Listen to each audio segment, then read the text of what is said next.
Okay. And now I just want to talk about the changes that I needed to make to get me to where I am today.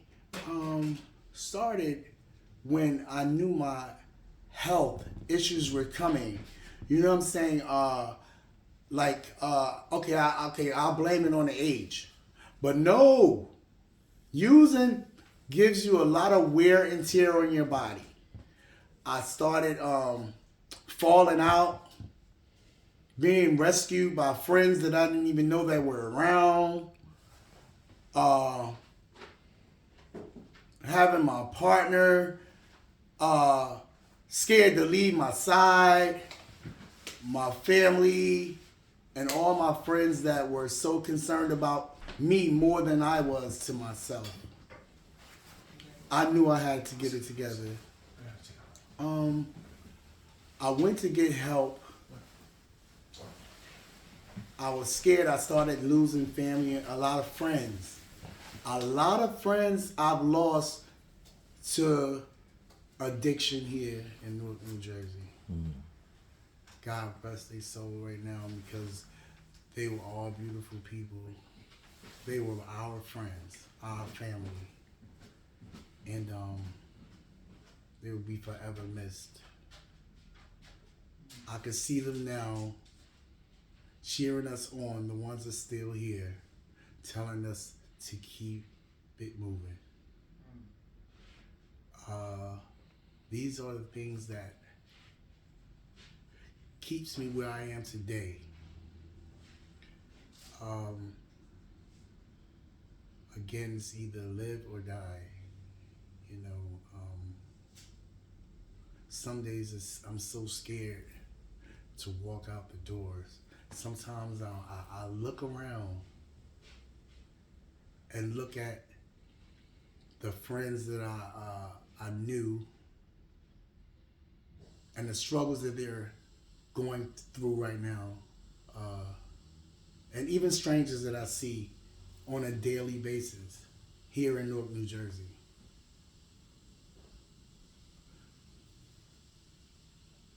I wish there was a button that I could push to help my people. I love my people.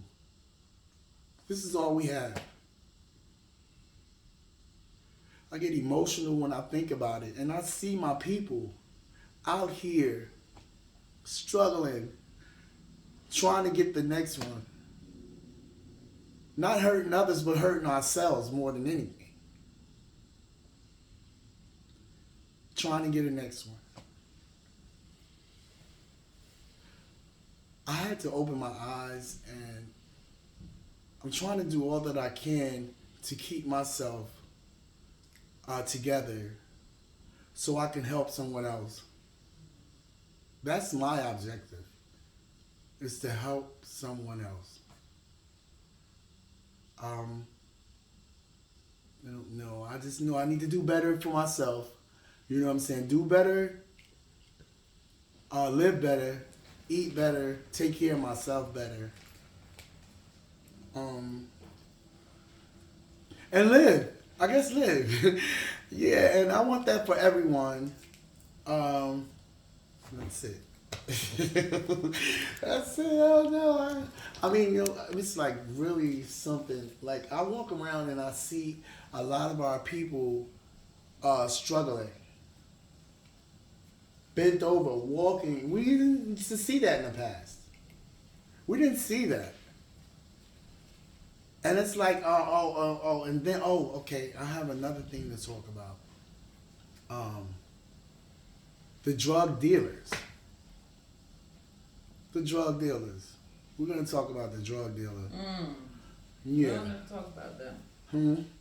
I never hear anybody talk about them. Is it on? Oh, we're going to talk about the drug dealer. And, there's so much I want to talk about with the drug dealer. Okay, we have drug dealers out here pretending to be the man, the shit. they don't even know a lot of the times what they're into. Okay, I've accepted my lifestyle. You know, we have drug dealers out here today using the same drugs that they're giving to us. You know what I'm saying? And not just that. What they do is try to protect their identity through us.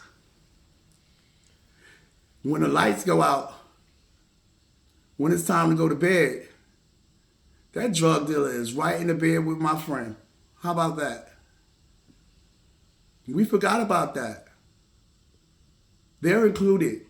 They're included. We cannot forget about them. You know, again, they're using drugs. They're smoking weed, lace weed, all kind of other drugs that are out here or whatever. On the low, they call it the low. On the low, you know, and you know, they're no better than us. We are all in here together, and we just need to just get our shit together. You know what I'm saying? Just straight up get our shit together and do this together. You know? Yeah. There's so much more I could say. But I just want to sit here laughing at me. But yeah, I just wanted to say I really appreciate this opportunity to for you allowing me to share some of my journey. There's a lot more funny stuff too. You know what I'm saying? Funny, hilarious stuff too. And we're gonna do that on another one or whatever. But I just wanted to let everybody know, and my people know, that I love you and I'm rooting for you. If I can do anything to help, reach out, don't be afraid. What was your experience like when you got clean? Oh, my experience when I got clean, it was amazing. It's like I started doing things that I didn't think that people would do without the use of drugs. Went to parties, hanging out, eating good food, and having really good laughs. Genuine laughs. And it also opened a lot of different channels for me in my life. Don't make me step out the box and allow me to do things that I didn't think I would be doing. Like? You know what I'm saying? And one of the main things I really appreciated about being in the recovery process here is the love. The love. You know, we think, people don't love you, this, that. No, there is love. There is love. And also, the support. We have a lot of support here in Newark, New Jersey. We do. We stick together. And if we could do it clean, we could do it. I mean, no, we can. How could I say this? If we can do this using, we can do it clean. Yeah. Let's do this. Let's do this. Do you remember what made the turning point that made you say, look, this has to stop. My life has to change? You remember that day? Oh, yeah. I remember that day very well because my friend Altice and my partner found me laid in my laundry room, unconscious.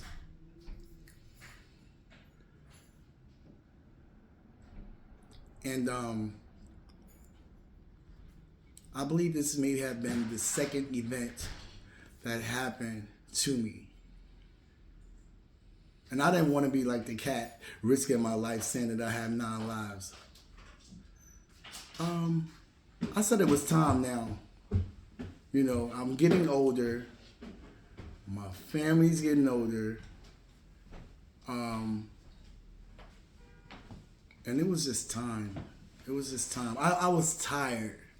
Sick and tired of being sick and tired. And I had a taste, you know what? I had a taste of recovery at one point. And once you get a taste of recovery, ain't no going back. Ain't no you gonna always want it. And that's what I'm chasing every day. Chasing every day. Yeah. Recovery. How's your mom feel? She even tell me that I'm proud today. I'm proud of you instead of you junkie motherfucker. You know what I'm saying? You know, stuff like that. Like I told you, that mouth still works. But today she says wonderful things about me. Yes. Wonderful things. What do you want to do next in recovery? Actually, I'm still processing that or whatever. I'm just taking it one day at a time right now,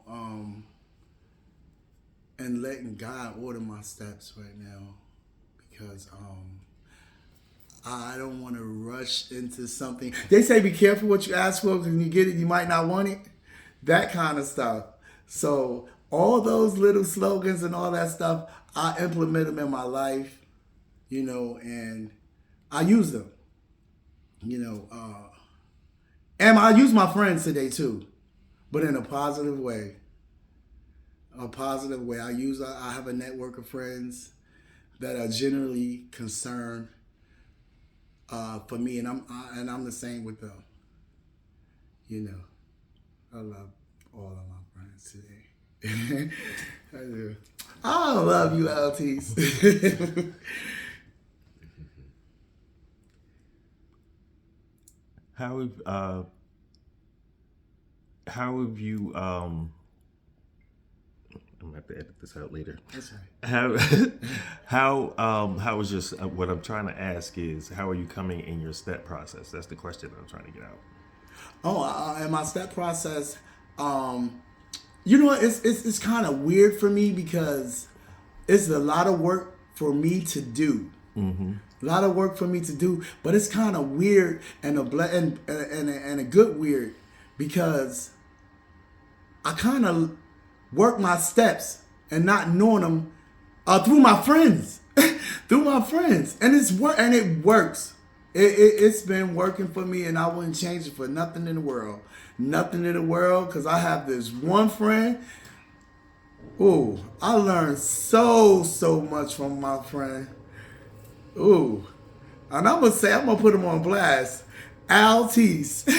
Altis is one of my good Judies. You know what I mean? It's like his experiences they become mine. You know what I'm saying? And I love him for it. His vigorous honesty and everything. You know what I'm saying? I wouldn't trade it for nothing in the world. You know what I'm saying? Because that one there, you know what I'm saying, he keeps me on my toes. You know what I'm saying? It's like, he's not my sponsor, but he is my sponsor. Yeah.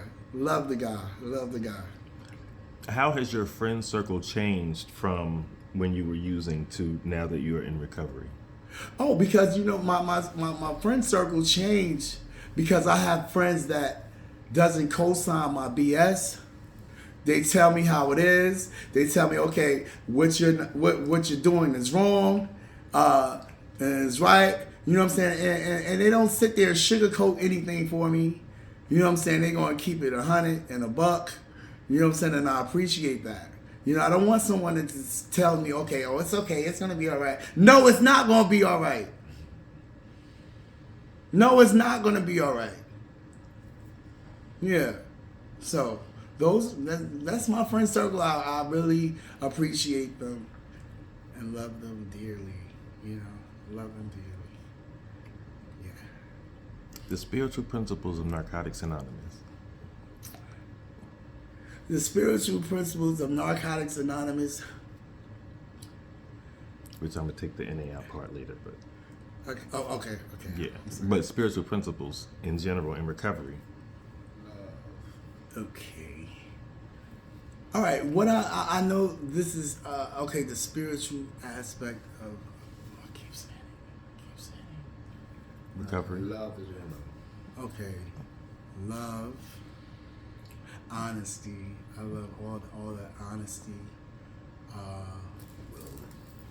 Motivation. Motivation. And I love, you know what? I even learned through my triggers. You know what I mean? I'm very aware more than I've been quite some time, you know, in quite a long time. I pay attention to the small details of my life, you know, and take it,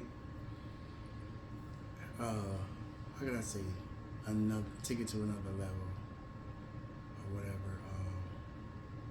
I don't know, Antoine got me working today. Yeah, I love you, Antoine. I love you. You got me. It's okay. I got you off the hook. I got you. What would you tell the young person who just meets some of the former booster friends that you used to have? What would you tell the young person running into that group of friends for the first time today? I would tell them that the game changed.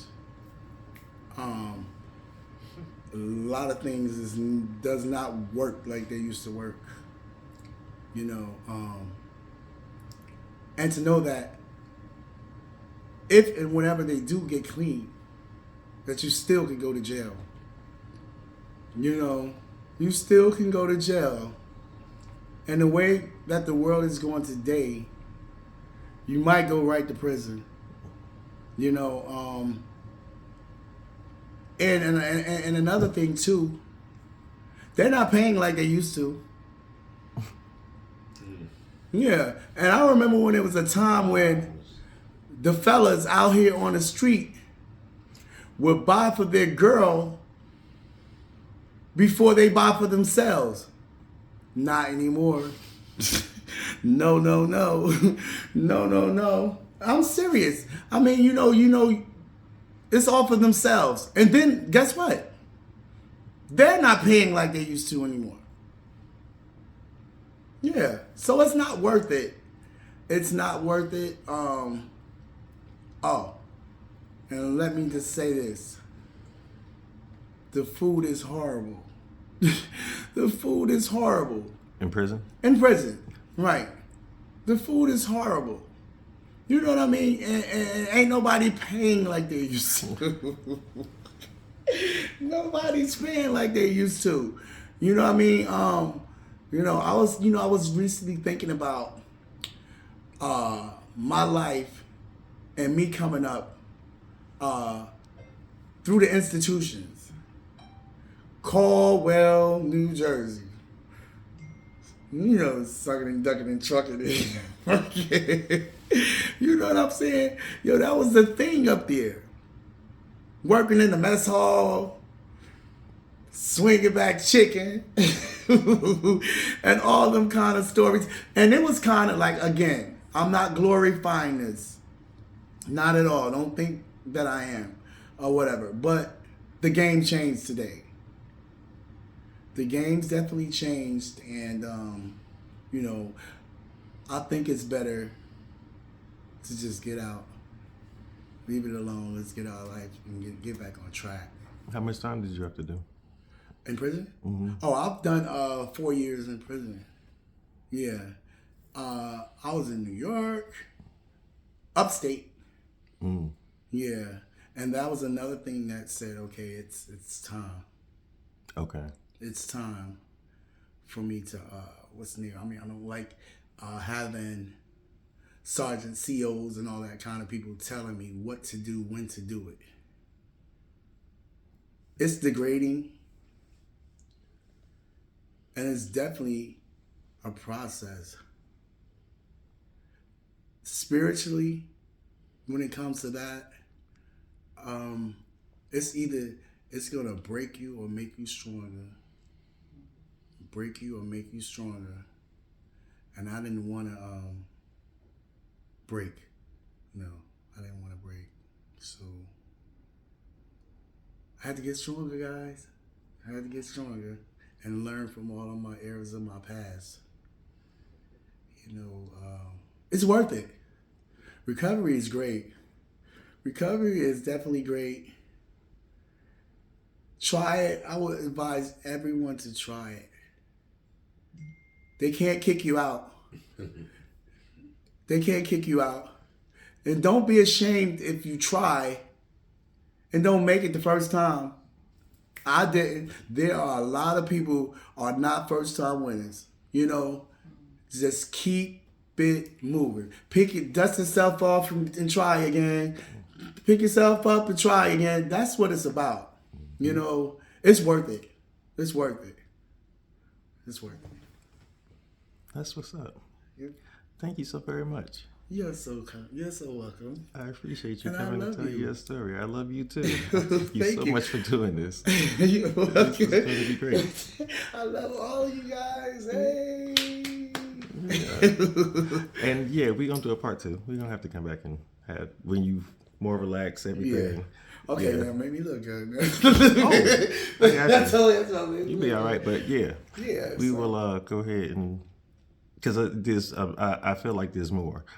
There is a lot more. Yeah, so It's a yeah, lot so more. we gonna- It's a look. Ooh. Don't be coming down here giving me a half hour and think I'm gonna be satisfied with that. Yeah. I'm gonna ask for more. No, there's a lot more in my But story. can I suggest something? Uh-huh. Because what I think would be nice is to do intimate conversations. Oh. Because it would have been nice to connect you. And You know what? I because thought you about got that. a I lot, thought about that. I really did. I really did. Queen, little cup of queen. Because y'all feed off of each other. Yeah, right. Anyway. And then y'all know each other. We yeah, so, right. And then he just has this energy about him. Like a,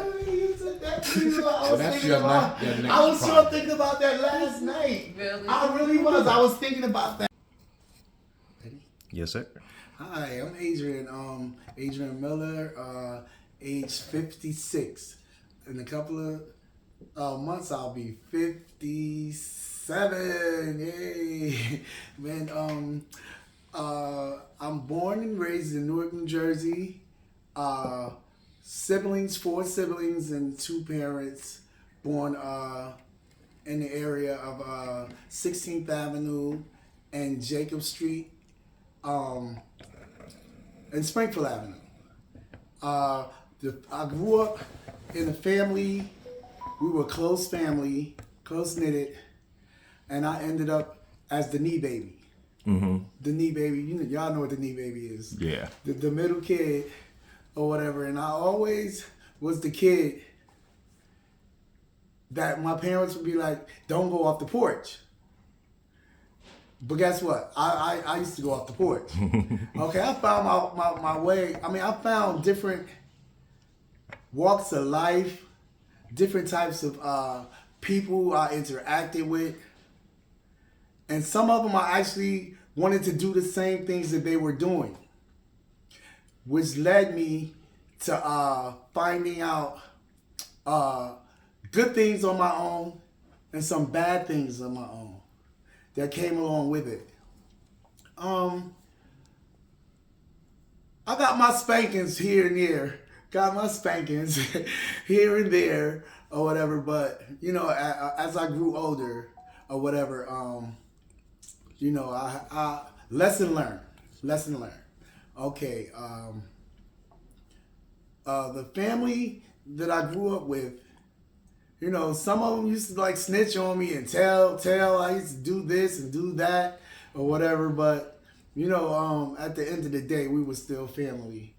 Growing up in Newark, we always were the type of people or individuals that we could fight today and be friends tomorrow. No shooting, none of that kind of stuff. No stabbing and shooting, all that kind of stuff or whatever. And I sure wish we could go back to those days. Right. I really wish, and I'm real grateful to still be alive today. You know what I'm saying? Growing up in Newark, you have to have tough, thick skin. You really have to have tough, thick skin. And, and building relationships. Real, genuine relationships makes a real big difference. Because, opposed to the things that we see today, growing up in Newark. Sometimes you have to learn the hard way. Sometimes we go the easy way out. Let's see. Let's see. What I was gonna say. Can we cut it for a minute? Okay, well.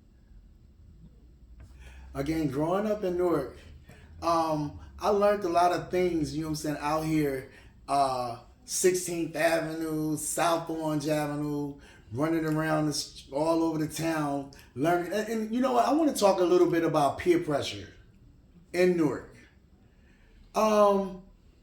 Peer pressure is really big in Newark. And, you know, it's either you live or you die. Sink or swim. Here, you know, you really have to, like, hold your own here or whatever.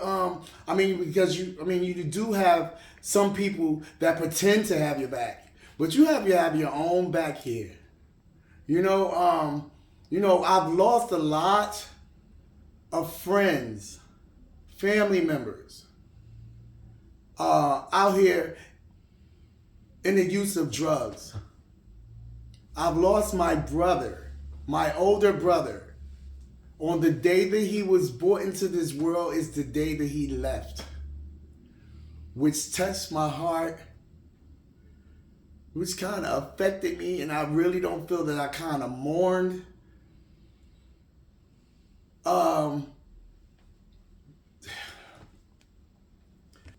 I've mourned like I should, but I don't know. But all I know is I don't have him. I love him. I have him in my heart and in my spirit. You know, which keeps me to push myself to keep doing what I'm doing. And grow from there. I've learned a lot in addiction here in Newark, New Jersey. I've learned a lot of craft too. You know, running out to Livingston Mall, Shore Hills Mall, Middle Park, Middle Metro, all these, Woodbridge, Willowbrook, all of them, doing all kind of stunts. But it was a higher power that kind of saved me and told me enough is enough. Yep. Okay. The very first time that I experienced using drugs, I was hanging out with the boosters, the shoppers. Yeah, and it was attractive then. Walking around with price tags and Gucci shoes and all the kind of labels you could ever name, you know, and it was attractive. And what we used to do was go out, make our money, wear our drip, you know what I mean, and go out to the club, Sensations, Zanzibar, you know what I mean. This is what we did, and get high. And my first time that I used, I was taking Cebas and codeine, USVs, right, which was real. We thought was really the shit. You know what I mean? But then we never say never, because addiction, it progresses. You know what I'm saying? Which led me to other avenues. You know what I mean? And I started using heroin, scrambled dope, then crack cocaine.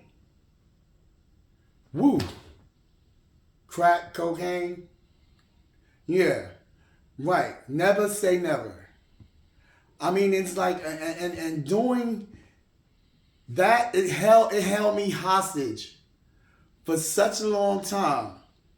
You know what I mean? And I knew that it was a time God will send me signs to tell me, all right, let's get it together or whatever. Because when I found myself in a detox in New York City, where I started, I knew that I needed more help than I needed when I started taking Suboxones and all kind of other stuff to suppress what I was doing and keep me keep me balanced or whatever. So I knew it was time for me to get it together.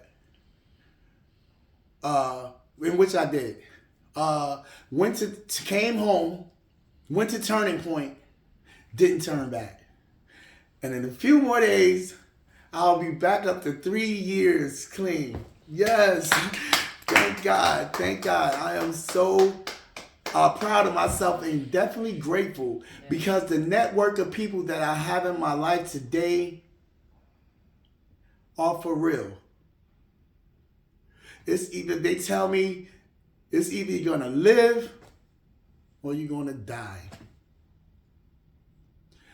And I just want to also say that one thing that really keeps me from using today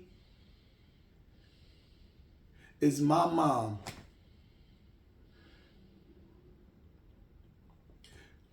She's the rock of my family. She worries. I call her the worry ward. I call her the worry ward.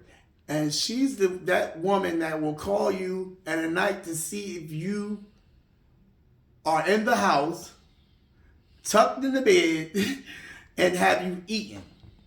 That's the kind of mom that I have. She worries about everything, but God bless her. She's not mobile today, and I wish I could do more.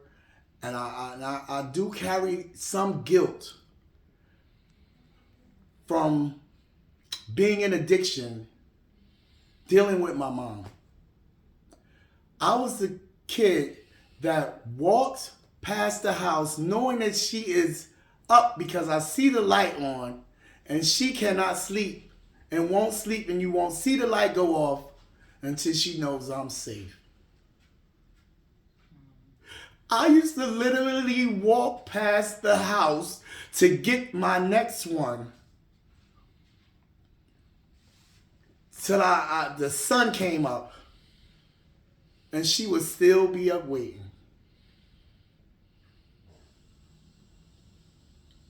I love my mom. And I just want to say I'm so grateful that she's still here.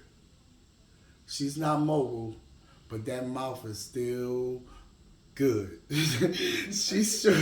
That mouth is really good because she will tell you in a heartbeat how she feels, and I just love her for it. I get agitated sometimes, but I'm just grateful that she's still here to cuss me out and do all the stuff that a mom would do. That cares about you. Okay.